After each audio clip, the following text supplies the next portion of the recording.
लतीफ़ों की दुनिया। एक दफ़ा एक डाकू एक घर में डकैती के लिए घुसा। उसने मियाँ बीवी को बांध दिया, लेकिन शौहर इसरार करने लगा कि तुम्हें जो चाहे ले लो, लेकिन इसे खोल दो। डाकू ये देखकर आपदीदा हो गया और कहा कि तुम अपनी बीवी से इतना प्यार करते हो। जवाब मिला कि ये पड़ोसी की बीवी है, मेरी आने ही वाली होगी, प्लीज़ इसे जाने दो। no, no, no, no. लतीफ़ों की दुनिया। एक आदमी झूठ बोलने की वजह से बड़ा मशहूर था।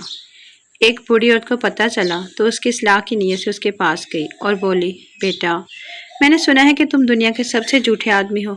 आदमी बोला, दुनिया को दफ़ा करें जी, मैं तो आपको देखकर सख्त हैरान हूँ कि इस उम्र में भी ये हुस्न, ये जमाल, ये दिलकशी।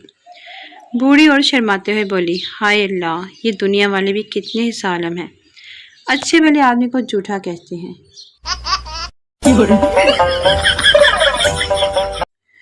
लतीफ़ों की दुनिया।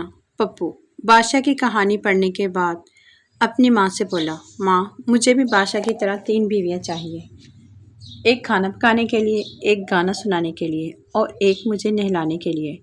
माँ ने प्यार से पूछा, फिर मेरा बेटा सोएगा किसके पास? पप्पू, नहीं माँ, मैं आपके पास सोऊंगा।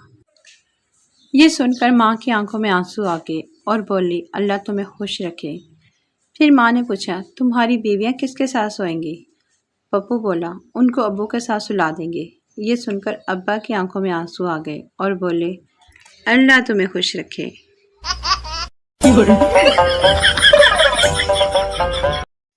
लतीफ़ों की दुनिया। पहला दोस्त, उदासी की क्या वजह है? दूसरा दोस्त, बीवी से झगड़ा हो गया था और उसने कहा था कि वो 10 दिन तक बात नहीं करेगी।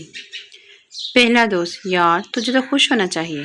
दूसरा दोस्त, यार आज आखिरी दिन है।